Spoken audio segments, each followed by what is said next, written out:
बच्चों, कैसे हैं आप? मैं आपका धर्म सर भगवती न्यू क्लासेस में आपका स्वागत है। बच्चों, आपने हमारे 2 वीडियोज देखे होंगे।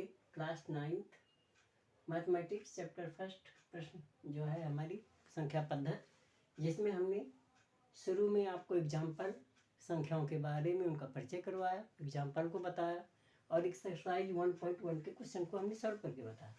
आज हम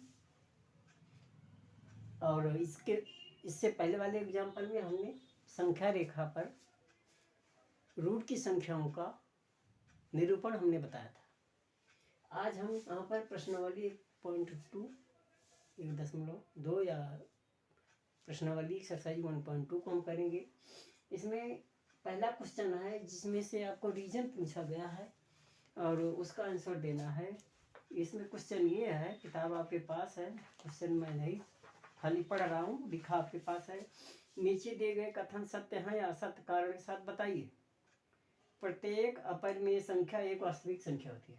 क्या? कि प्रत्येक परिमेय संख्या एक वास्तविक संख्या होती है। इसमें यह बताया है कि प्रत्येक अपरिमेय संख्या एक वास्तविक संख्या होती है। अब आपको हमने पहले बताया था कि वास्तविक संख्या क्या होती है। वास्तविक संख्या परिमेय संख्या और अपरिमेय संख्याओं का समूह होता है। तो इस प्रकार के वास्तविक का मतलब हो गया, वास्तविक को अगर हम बांटते हैं, वास्तविक संख्या, तो ये 2 टुकड़े में बटेगा, परिमेय और अपरिमेय। ये 2 चीजें हैं, परिमेय और अपरिमेय, मतलब इन दोनों का कॉम्बिनेशन वास्तविक है। तो वास्तविक है तो परिमेय भी है और अपरिमेय भी है, लेकिन खाली परिमेय वास्तविक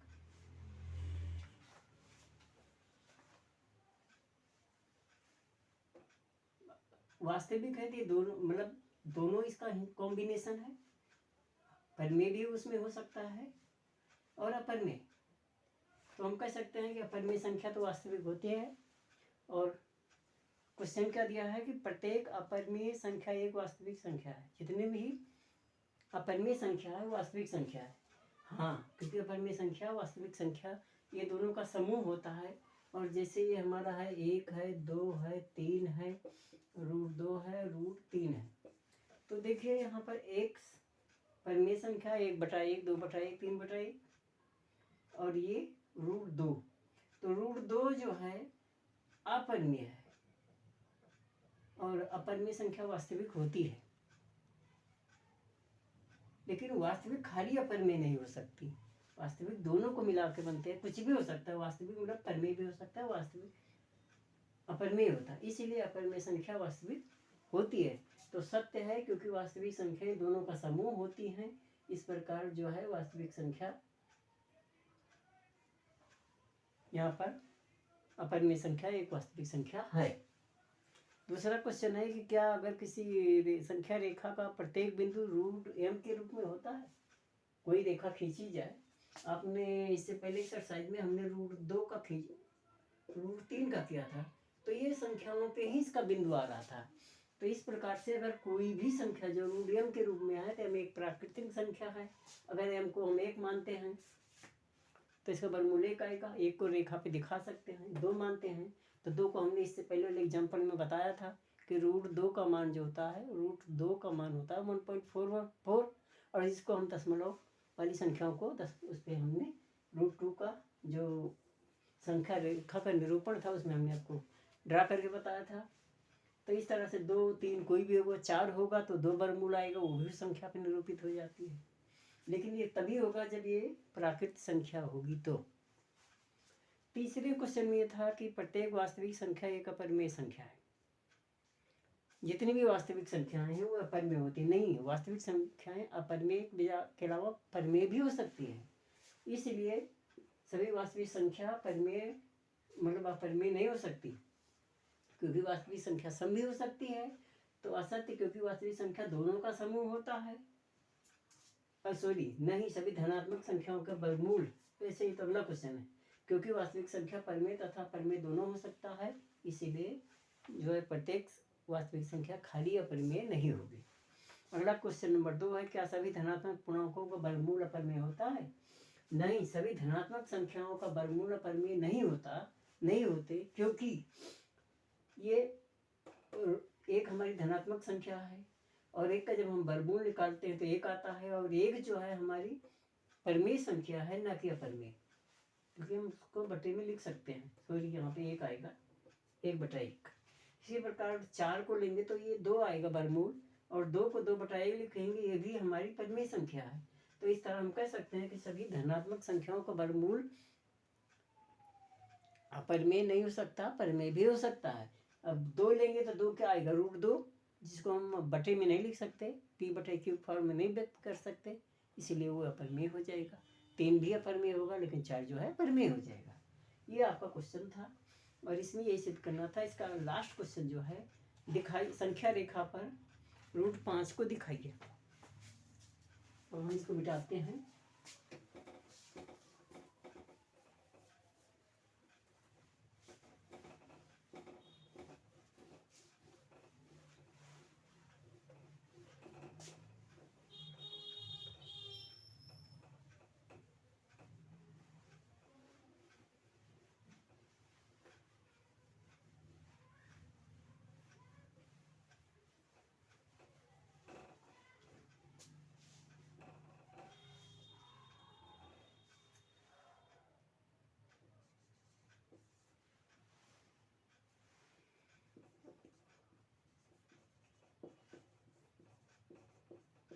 संख्या √5 को संख्या रेखा पर निरूपित करें।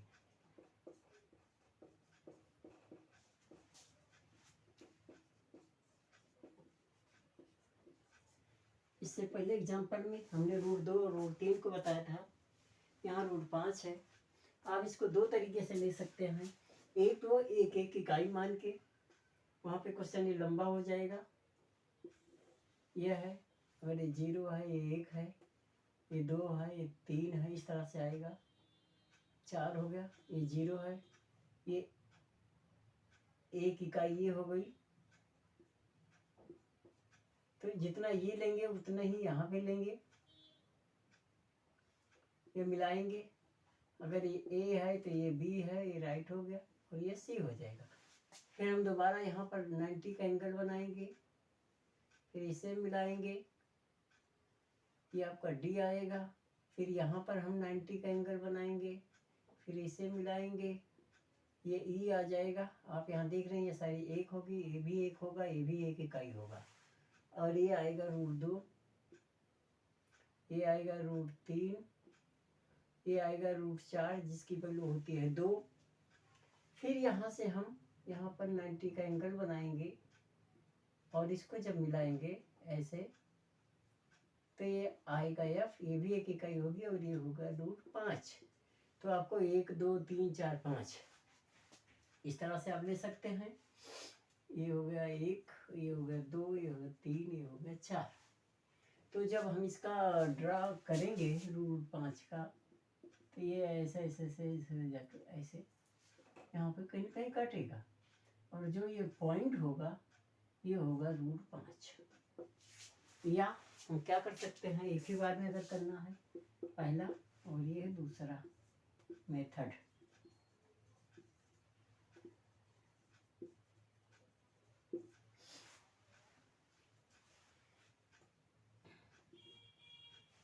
आपको क्या करना, एक ही बार में यहाँ 0 लेना है, 1, ये 2,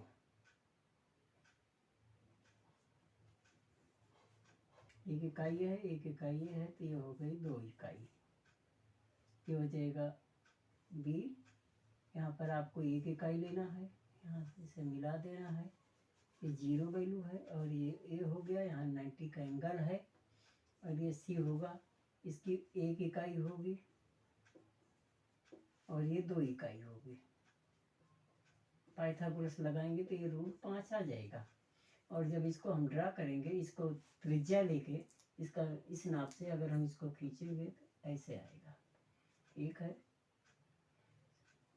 अब ये वैल्यू 1 है, ये 2 है, तो यहाँ पे 3 आएगी, ये वैल्यू 2 इसके बीच में आएगी, और ये होगा √5, क्योंकि जो नाप है, जैसे हम गोला खींचते हैं तो जो त्रिज्या लेते हैं वही त्रिज्या हमारी नाप होती है। नो, अगर इस नाप से हम गोला खींचेंगे तो ये यहाँ पर कट करेगा। पहला मेथड, विधि 1। फर्स्ट इसको दो तरीके से हमने बता दिया। माना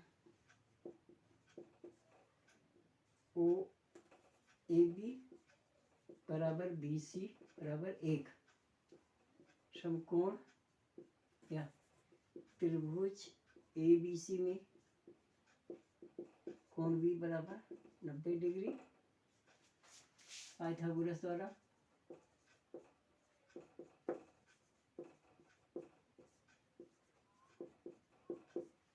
तो ये हो जाएगा ए सी का स्क्वायर, ए सी बराबर रूट, पहले भी क्वेश्चन को मैं बता चुका हूँ इसलिए थोड़ा सा शॉर्ट में बताएंगे। और ये हो गया 1 का स्क्वायर जमा 1 का स्क्वायर, ये बराबर हो गया 1 जमा 1 और ये बराबर हो गया 2। ये 2 आ गया ए सी। अब दोबारा से यहाँ पे फिर लेंगे,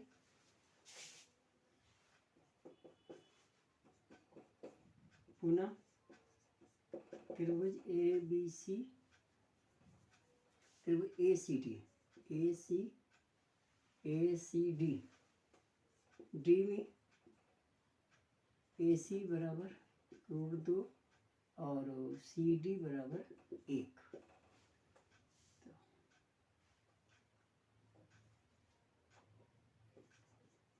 यहाँ पर 90 ऑलरेडी होना जरूरी है, तभी ये फार्मूला लगेगा पाइथागोरस द्वारा। ये आपका हो जाएगा A D equal to root A C का स्क्वायर प्लस सी डी का स्क्वायर, यह है आपका √2 प्लस 1 का स्क्वायर, ये हो गया 2 जमा 1 और ये आ गया 3।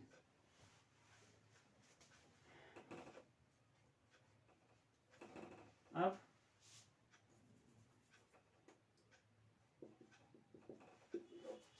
चलिए तीसरा हिस्सा,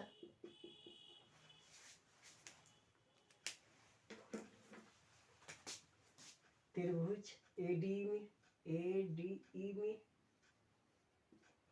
कोण D बराबर 90 degree, A equal to root AD का स्क्वायर प्लस DE का स्क्वायर, तो ये आपका क्या बनेगा,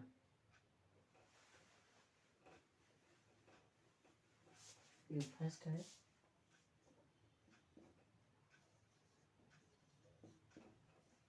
ये सेकंड विधि है।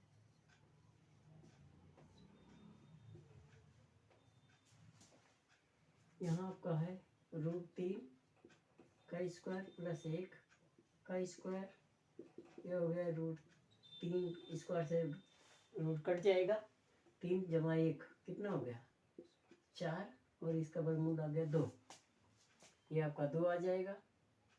यहाँ हम 2 भी लिख सकते हैं, ये आपका 2 हो गया। फिर पुनः त्रिभुज AEF में कोण E equal to 90 degree, AE equal to 2 और EF इक्वल टू 1, तो AF इक्वल टू ये आपका हो जाएगा A का स्क्वायर प्लस EF का स्क्वायर, और यह फार्मूला जरूर लिखना पाइथागोरस द्वारा।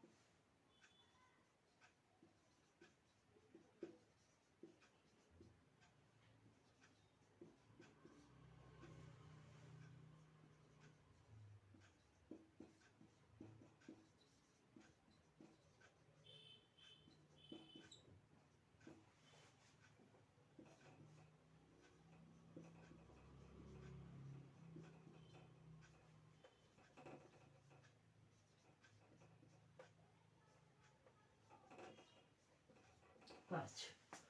ये 5 आ गया आपका, इसकी वैल्यू 5 हो गई। अब इस नाप से हम कोई प्रकार लेके और इस त्रिज्या का √5 की नाप लेकर के अगर हम सर्कल को इस तरह घुमाएंगे तो हमारे इस पॉइंट को कट करेगा और जो वैल्यू होगी 2 और 3 के बीच में आएगी, क्योंकि √5 का जो वर्गमूल निकालेंगे तो 2 दशमलव समथिंग इस तरह से आता है।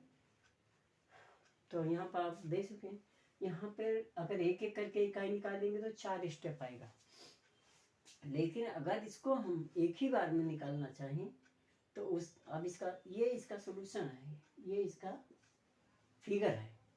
इसके लिए यहाँ पर आप देख लो, त्रिभुज विधि 2 ले लो।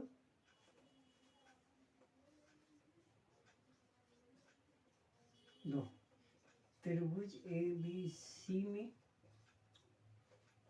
कोण B बराबर 90 डिग्री, AB बराबर 2 इकाई और BC बराबर 1 इकाई, ये हमने मान लिया।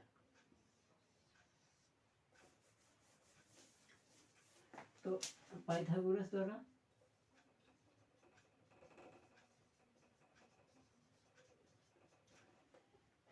AC √AB² plus BC²। यहाँ पर वैल्यू है 2, 1 और ये हो गया 4 + 1 और ये बराबर हो गया √5। तो यहाँ आप देख सकते हैं, और ये इसका फिगर है। तो इस प्रकार हम 2 तरीके से किसी भी एक तरीके को निकाल सकते हैं। ये इसका फिगर है और ये इसकी विधि है, ये इसका फिगर है और ये इसकी विधि है। ठीक,